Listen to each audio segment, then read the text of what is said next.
Welcome friends. Today we are going to continue our next lecture on the second topic in the subject of elements of machine design. Today we are going to discuss the problem on turnbuckle. Turnbuckleचं design आपण last लेक्चरला बघितलं आहे. आता या लेक्चरला आपण बघणार आहे त्याच्यावरचा प्रॉब्लेम, म्हणजे जी डिझाइन प्रोसिजर आपण बघितलेली आहे त्या डिझाइन प्रोसिजरला ॲक्च्युअल डिझाइनमध्ये आपण कसं यूज करतोय त्याच्यावरून आपण जे काय डायमेन्शन्स फाइंड आउट करणार आहे त्या कशा पद्धतीने करणार आहे या ठिकाणी आपण बघणार आहे. Here one problem is given. The pull in the tie rod of an iron rope truss is 50 kN. Design a suitable adjustable screwed joint. The permissible stress are 75 megapascal in tension, 37.5 megapascal in shear and 90 megapascal in crushing. या ठिकाणी हा जो problem दिला आहे हा problem जो दिला आहे हा टाय रॉडचा प्रॉब्लेम आहे. म्हणजे त्या ठिकाणी एक टर्नबकल यूज केलेला आहे आणि हा टर्नबकल जो आहे हा रूप ट्रसला 50 किलोन्यूटन एवढ्या लोडला आपण तो अप्लाय करणार आहे. म्हणजे एवढा टेन्साईल फोर्स त्याच्यावरती असणार आहे 50 किलोन्यूटन. आणि हा जो स्क्रूड जॉइंट आहे, स्क्रूड जॉइंट म्हणजे टर्नबकल आहे, याच्यामध्ये जो परमिसिबल शिअर स्ट्रेस आहे हा 75 मेगापास्कल आहे. म्हणजे 75 मेगापास्कलच्या वरती जर गेलं टेन्शनमध्ये तर तो फेल होणार आहे. 37.5 मेगापास्कल शिअरमध्ये दिलेला आहे परमिसिबल आणि 90 मेगापास्कल दिलेला आहे क्रशिंगमध्ये. गिवन डाटा जो दिलेला आहे तो गिवन डाटा पहिल्यांदा लिहून घ्यायचा आहे. म्हणजे पुढे जे व्हॅल्यू आपण फाइंड आउट करणार आहे ते व्हॅल्यू फाइंड आउट करणं आपल्याला सोपंच आहे. पी दिलेला आहे 50 kilonewton means 50 × 10⁻³ Newton. Tensile stress is given 75 megapascal. Convert it into Newton per mm², 75 Newton per mm². Shear stress tau 37.5 megapascal, 37.5 Newton per mm². We know that the design load for the threaded section. Threaded section ला जो design load आहे तो आपण consider करत असतो 1.3 times of the load. म्हणजे जो load दिलेला आहे त्याच्यापेक्षा 1.3 टाइम्स आपण तो एक्स्ट्रा कन्सिडर करणार आहे आणि तो असेल आपला डिझाइन स्ट्रेस. हे आपण डिझाइनमध्ये बघितलं आहे. Means P D is equals to 1.3 P 1.3 × 50 × 10⁻³ याचा आन्सर आपल्याला मिळणार आहे 65 × 10⁻³ न्यूटन. हा जो डिझाइन स्ट्रेस आहे हा डिझाइन स्ट्रेस आपण कन्सिडर करणार आहे थ्रेडेड सेक्शनच्या डायमेन्शन फाइंड आउटसाठी. म्हणजे ज्या ठिकाणी थ्रेडेड सेक्शन आपण घेणार आहे म्हणजे थोडक्यात रॉड जो डायमीटर घेणार आहे तो कन्सिडर करणार किंवा रॉडशी रिलेटेड जे काही फेल्युअर असेल त्या ठिकाणी आपण 65 × 10⁻³ न्यूटन एवढा लोड कन्सिडर करणार आहे. First find out diameter of the tie rod. Small D is the diameter of the tie rod. DC is the core diameter of the threads on the tie rod. म्हणजे जे threaded section आहेत ते threaded section जिथं fail होणार आहेत तो diameter आहे DC. म्हणजे विकेस्ट सेक्शन जो असेल तो विकेस्ट सेक्शन आपण डिझाईनसाठी घेत असतो, फेल्युअर त्या ठिकाणी होत असणार आहे म्हणून तो असेल DC. Considering tearing of the threads on the tie rod at their roots. Tearing म्हणजेच काय, टेन्साईल फेल्युअर आहे. ते टेन्साईल फेल्युअर आपण कन्सिडर करणार आहे. We know that design load PD is equals to, हा फॉर्म्युला आपल्याला माहीत आहे पीडीचा. PD is equals to π/4 DC² × σt. PD is given, we are calculated here PD 65 × 10⁻³ DC value is we will going to calculate and sigma t is given. Sigma t is how much? 75 megapascal. From this DC we can calculate 33.2 mm.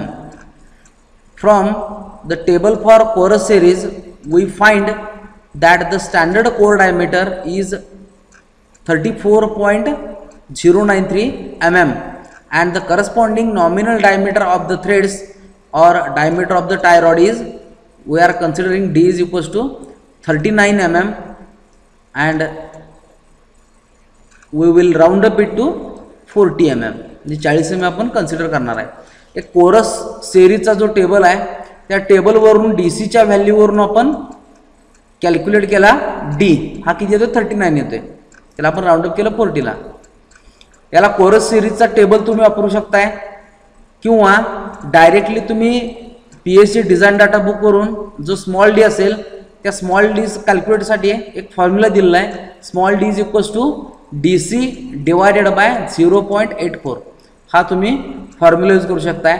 दोन्ही मेथडनं जर D calculate केला तर तो near about 39च येतोय, त्यामुळे कुठल्याही मेथडनं तुम्ही calculate करू शकताय. आपण हा कन्सिडर केला किती 40ला सेफ डिझाईनसाठी.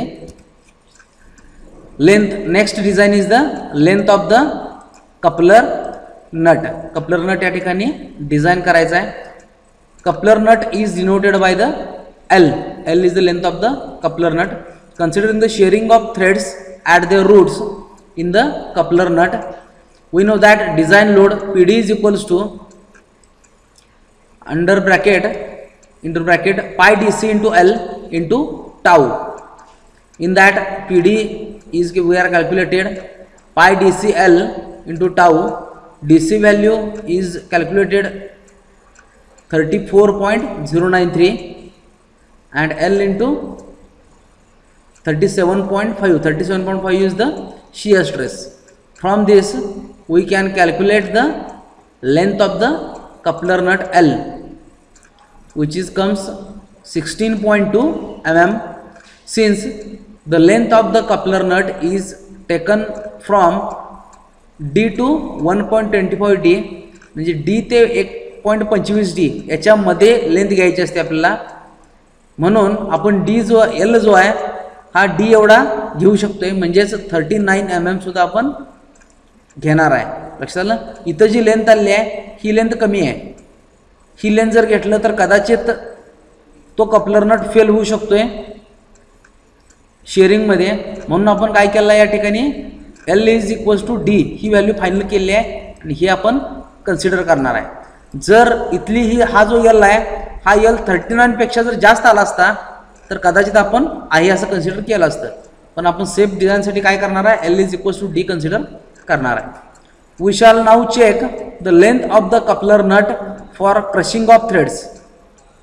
कपलर नट जो आहे त्याची लेंथ क्रशिंगमध्ये सुद्धा आपण चेक करणार आहे. कोरस सिरीजचा जो टेबल आहे त्याच्यावर सुद्धा आपण व्हॅल्यू फाइंड आउट करणार आहे. We find that the pitch of the thread is 4. त्याची पिच किती आहे 4 आहे. Therefore number of threads per mm length is n is equals to 1/4 is equals to 0.25. लक्षात आलं. म्हणजे पार्ट 3चा जो सेक्शन आहे त्याच्यामध्ये आपण हे बघू शकतोय. We know that design load PD is equals to pi/4 into bracket d² minus dc² into small n into L into sigma CK crushing stress. याच्यामध्ये व्हॅल्यू पुट करायचे आहेत. यांना आपण या ठिकाणी कॅल्क्युलेट केला आहे 0.25 आहे. त्यानंतर L जो आहे L 39 कन्सिडर केला आहे आपण. सिग्मा C दिलेला आहे. सिग्मा C जो दिला आहे तो आपण कन्सिडर करणार आहे. D ची व्हॅल्यू कॅल्क्युलेट केलेली आहे, DC ची केलेली आहे. या ठिकाणी आपल्याला क्रशिंग स्ट्रेस फाइंड आउट करायचा आहे. हा क्रशिंग स्ट्रेस जो अलाउएबल स्ट्रेस आहे 90 मेगापास्कल त्याच्यापेक्षा कमी असायला पाहिजे आणि तो या ठिकाणी कमी आलेला आहे. म्हणजेच काय आपण जे डिझाईन केलेलं आहे ते डिझाईन सेफ डिझाईन आहे. हा क्रशिंग स्ट्रेस दिला या ठिकाणी 90 megapascal. Since the induced crushing stress in the threads of the coupler nut is less than the permissible stress, therefore the design is satisfactory. जर हा 90 मेगापास्कल जो आहे याच्यापेक्षा हा जर जास्त आला असता तर डेफिनेटली आपलं डिझाईन फेल झालं असतं. त्यामुळे हा नेहमी या 90 मेगापास्कलपेक्षा कमी पाहिजे. लक्षात आलं. Next outside diameter of the coupler nut. Coupler नटचा आउटसाइड जो डायमीटर आहे तो चेक करायचा आहे. त्याला आपण म्हणणार आहे small capital D outer diameter of the coupler nut. आता हा सुद्धा टेन्साइलमध्येच फेल होणार आहे. Considering tearing of the coupler nut. Tearing म्हणजे tensile. We know that axial load P. आता या ठिकाणी जो घेणार आहे आपण आउटर डायमीटर घेणार आहे. म्हणजे आउटर डायमीटर कॅल्क्युलेट करण्यासाठी थ्रेडचा कुठेही संबंध येत नाही आहे. त्यामुळं आपण ॲक्सियल लोड P जो असेल तो डायरेक्टली घेणार आहे. डिझाईन लोड या ठिकाणी घेणार नाही आहे. ॲक्च्युअल जो लोड असेल तो आपण घेणार आहे कारण थ्रेड सेक्शन नाही आहे. P is equals to pi by 4 into d square minus d small d square into sigma t. Value put करा. P 50 न्यूटन दिलेला आहे, 50 किलो न्यूटन दिलेला आहे आणि याच्यावरून आपण कॅल्क्युलेट करणार आहे कॅपिटल डी. हा कॅपिटल डी आपला येणार आहे 48 पॉईंट समथिंग येणार आहे. त्याला आपण कन्सिडर केलं 50 mm सेफ डिझाईनसाठी. Since the minimum outside diameter of the coupler nut is taken as 1.25 d. 1.25 हा मिनिमम घ्यावा लागतोय. म्हणजे तो किती घ्यावा लागतोय 1.25 इंटू 39 म्हणजे 48.75 एवढा घ्यायला लागतोय. आपला तेवढा चालला आहे, आपण तो 50 कन्सिडर केला आहे. Therefore the above value D is satisfactory. म्हणजे डीची व्हॅल्यू जी आहे ही सॅटिस्फॅक्टरी आहे. जर ही व्हॅल्यू कमी आली असती आणि 1.25 डीची व्हॅल्यू जास्त आली असती तर आपण इथली व्हॅल्यू कन्सिडर केलं असतो. त्यामुळे आपण 50 ही जी व्हॅल्यू आहे हीच व्हॅल्यू आपण कन्सिडर करणार आहे. नेक्स्ट पॉइंट आहे outside diameter of the coupler. कपलरचा आउटसाइड डायमीटर या ठिकाणी सुद्धा आपला ॲक्सेल लोड जो पी असेल ॲक्च्युअल तोच कन्सिडर करणार आहे आपण. डिझाईन लोड कन्सिडर करणार नाही आहे. D2 capital D2 is outside diameter of the coupler and D1 is the inside diameter of the coupler. Inside diameter of the coupler is D plus 6. What is the small d? Add in that plus 6 means 39.6 is equals to 45 mm. Calculate D2. Consider the tearing of the coupler nut. We know that axial load P is equals to pi by 4 D2 square minus D1 square into sigma t. Put the value inside this and calculate the D2. D2 is the 53.6 mm. Since the minimum outside diameter of the coupler is taken as 1.5 d. 1.5 d हा कमीत कमी घ्यावा लागतोय. म्हणजे तो किती येतोय 1.5 into 39 हा घेतला तर ही व्हॅल्यू येते 58.5. म्हणजे डेफिनेटली याच्यापेक्षा ही व्हॅल्यू जास्त आहे. म्हणजे आपण कन्सिडर करणार आहे राऊंड फिगर करून 60ला सेफ डिझाईनसाठी. म्हणजे आपण D2 कन्सिडर केला 60 mm. Length of the coupler between the nuts capital L is equals to 6d.